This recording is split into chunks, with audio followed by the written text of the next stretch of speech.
What's going on, guys? Stefan, S&E's Garage. Let's see if we can resurrect this 2004 Camry.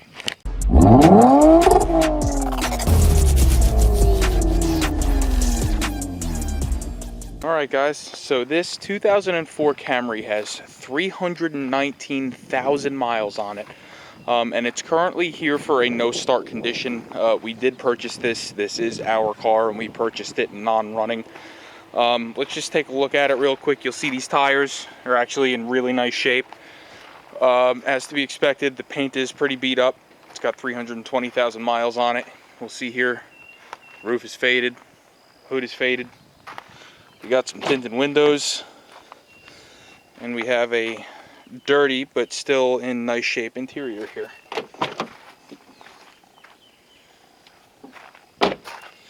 We do notice that we have a lug nut missing on the wheels on this side. We do have a duct tape special bumper here. And it looks like we have all of our lug nuts on this side. So this thing's been sitting here for probably about a month now. I haven't touched it. The battery actually went dead. We charged it last night. So if there were any codes related to the no start, I'm going to go ahead and assume that they are probably gone. But let's go inside, open the doors up, show you what she's doing. Alright, no tomfoolery here. 319,824. Let me show you what she does when you try to start her.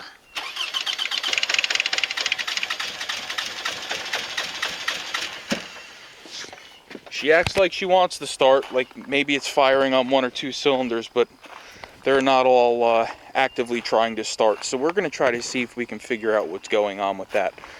So first, let's go ahead and grab our X-Tool IP508. That's our scan tool that we use just for running codes. And let's see what kind of codes we got, see if it's going to point us in any type of direction. Alright guys, so we got our scan tool here powering up. And right off the rip, I just wanted to say, this is not going to be one of our typical flip videos here. While we, in the past, we've fixed every issue that we've found with these cars and made them 100%. This is a 320,000 mile car. At most, it's worth $1,200. And if I put any more into this than is absolutely necessary to get it running, I'm not going to make any money, and it's just, it doesn't make sense. So the goal here is, let's get this thing running, let's see how well it runs, and if there's anything else that it needs to make it run correctly, we'll do it. We're not going to address any leaks. We're not going to address, if the brakes are low, we're not going to address that. We're not going to address any suspension issues unless they are safety related. We're just going to try to save this thing from the junkyard, because if I did not step in and purchase this, that is exactly where it was going, and I love these cars. I have a passion for these cars, and I couldn't, with a clear conscience, let it go to the junkyard without at least crossing 320,000 miles. It's so close. Let's get it, what it needs to get there. So we're going to go ahead here. We're going to go into diagnosis. We are going to go to Asia. We are going to go to Toyota, which is right here. Okay, and this is in North America. Let's try automatic detection. Last time I tried automatic detection here, it didn't work on this car. And there were no codes last time I checked either, again, because the battery has died on me a couple of times. But let's let this communicate, and we'll be back with you when it does. Alright guys, we're going to go ahead and select Camry. This is a 2004. It should be made in Kentucky. Let me just check the VIN really quick. Yes, it starts with a 4, so this is a Toyota Motor Manufacturing Kentucky product. And it is not a PZEV. I can check right now. Actually, let's look at the label here under the hood. Applicable California regulation to the... No, so this is a ULEV. This is not a PZEV. So, it is a non-PZEV. So we're going to go ahead and select Other. Oh, jeez. Okay, we're going to click OK. Let's go to Automatic Scan.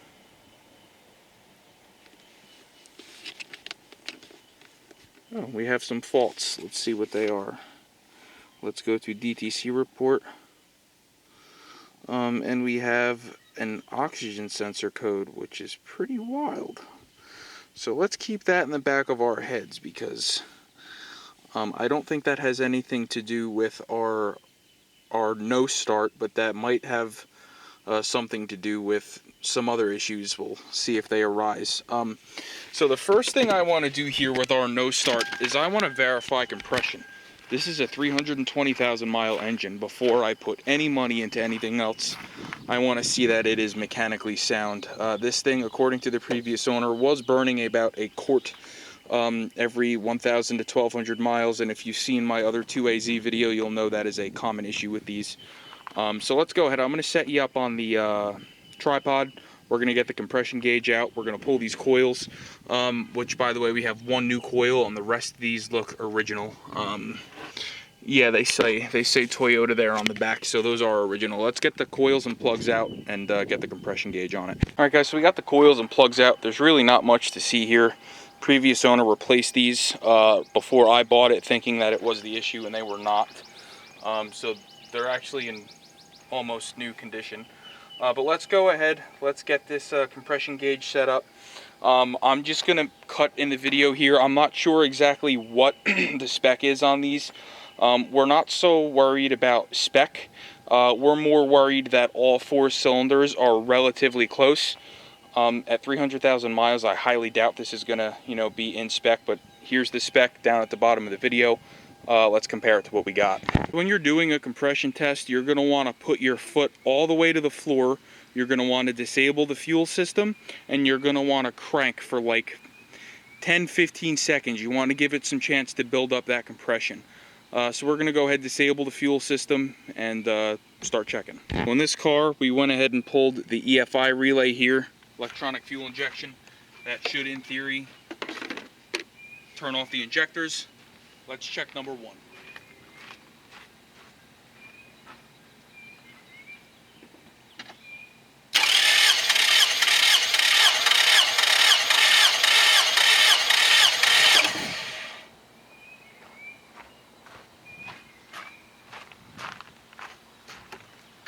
Alright, so on number 1, you'll see there we have 150 PSI, which is actually pretty good. Let's go ahead and do number 2.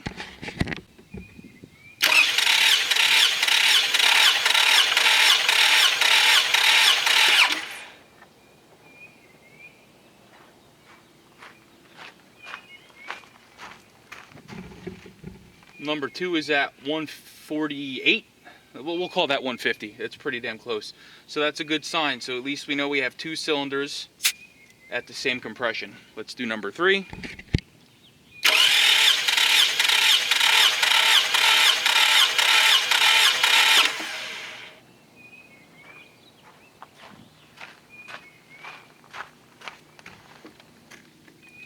Number 3 is a little lower. We're going to call that... That's probably like a 140-ish. So we're 10 PSI off there, give or take. The battery is getting a little weak again too, so that might have something to do with it. But let's check number 4 now.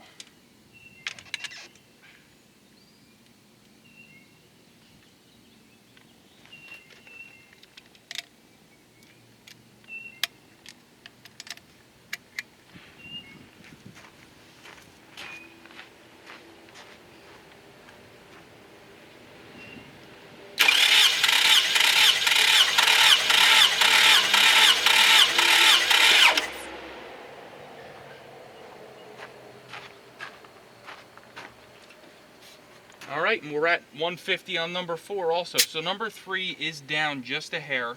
Just for conversation's sake, I'm going to test that one more time. But that being down that little bit should not change, it shouldn't make the engine not run. Let's try that once more.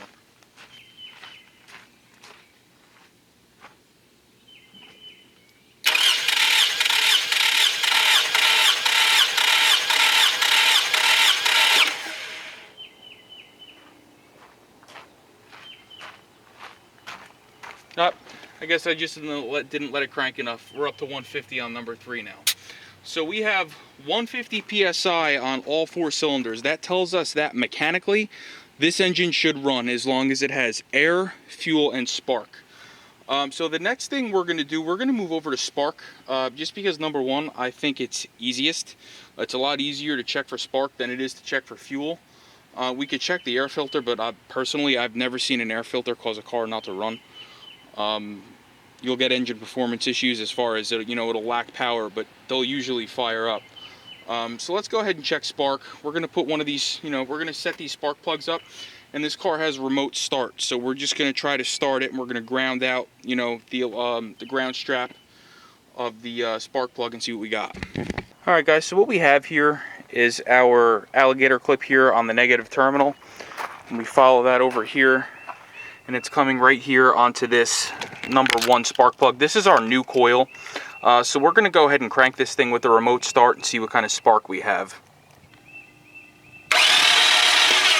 Oh, all right, we have spark on number 1. Let's do that once more.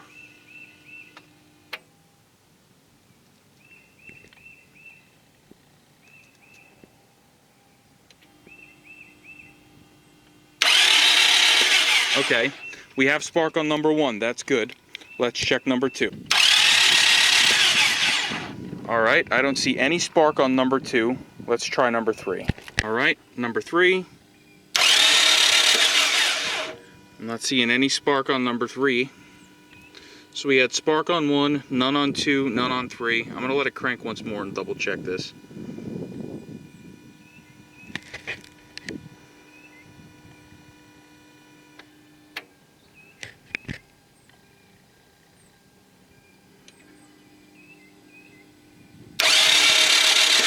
No, we got no spark on number 3. Let's try number 4. And here's number 4. I've never actually seen 3 ignition coils go bad at once. No, I got nothing on that one either. Okay. So I've never actually seen 3 ignition coils go bad before. That's kind of suspect to me. So off camera, what I'm going to do is I'm going to move. It's just going to take too long if I do it on camera. I'm going to move this coil to number 2, 3, and 4. And I'm going to see if the spark follows the coil. I want to rule out any, maybe PCM issues, maybe the ignition coil drivers are bad, or something like that. I want to rule that out. If the spark follows the coil, I have another Camry right here with known good coils on it. I know those coils are good. I can plug those coils in and see if it runs, but I think I'm good to go ahead and put these spark plugs back in, because we know it's got good compression. We have a spark issue, whether it be 3 failed coils, which, like I said, never seen that happen before, or the PCM driver, wiring, something of the sort. So let's see what happens. All right, guys, so we have our good coil on number 4, and I know you just saw that spark. We had that same spark on 2 and 3, so we know it's not a PCM issue. I'm really thinking that we might just have a batch of bad coils here. So let's get these spark plugs back in, and we're going to see if we can just take the coils out of that and make this thing run. Guys, so we very loosely, I didn't even bolt them down, we have our coils in from the gray car. Let's see what happens here. Oh, no way.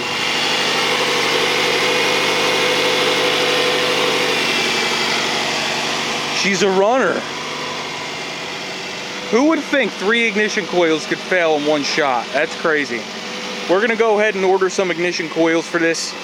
It'll be about 2 seconds for you. It'll be whenever I get them, and then we'll go ahead and put them in. All right, guys, so like you just saw, with the coils from this car, this thing runs. So we went ahead and ordered some WVE ignition coils for this. Now, this is a brand, prior to this, I have never heard of, but I did some research, and they are made by NGK and NTK. And if NGK makes it, I will run it 100%. So let's go ahead, open these up. I'm gonna link these in the video description below. They're relatively cheap, and like I said, it's an NGK coil. So you'll see, this is a very nice coil. It looks like it's very well made.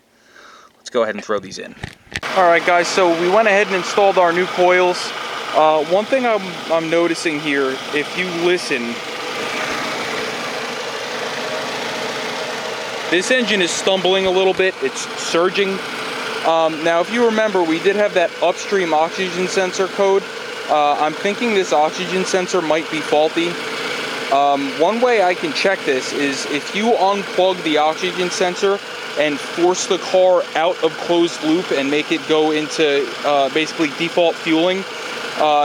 If that problem goes away by doing that, that's your problem. So we're going to go ahead, I'm going to put you on this tripod real quick, and we're going to unplug that sensor with you guys watching, and we're going to see if it smooths out. So our oxygen sensor plug is over here on the side.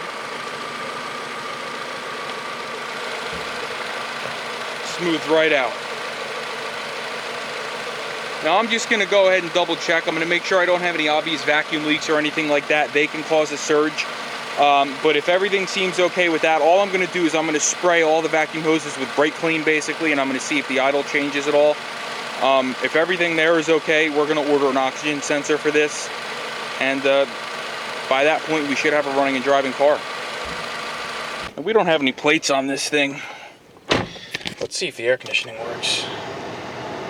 Oh, I felt it bog down a little bit. That's a good sign.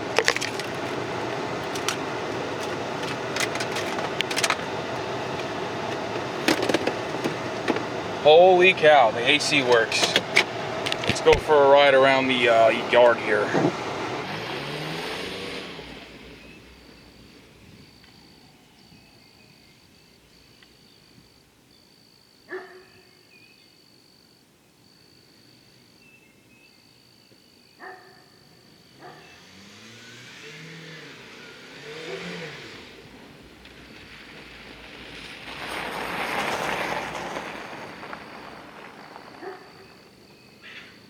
See how she sounds if we rev her a little bit.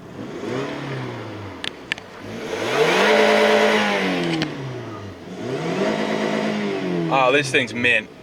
This thing's awesome. I'm so excited that we got this thing running. This is great. So now that we got it running, I guess it's only fair that we treat it a little bit nicely. I'm gonna go ahead and order that front upstream oxygen sensor. I just have to keep in mind this is not a California car, so I have to order the regular non-California oxygen sensor because there's two different ones. We'll change the oil. We're gonna put some, let's go with some 10W40 and slow down that oil burning a little bit. Maybe help fill up some of those worn engine parts if there are any. And then we're gonna slap a for sale sign on her and send her down the road.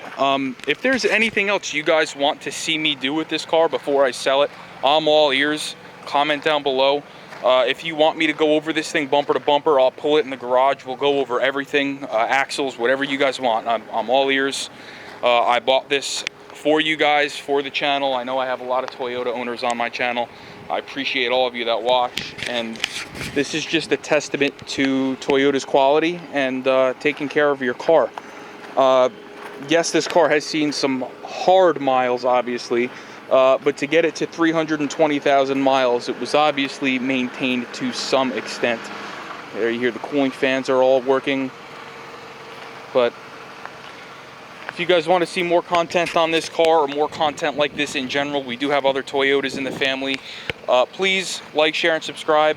Comment down below, like I said, if there's anything else you want to see me do on this car, just let me know. I'll do it. I have no problem doing it, and we'll see you on the next one.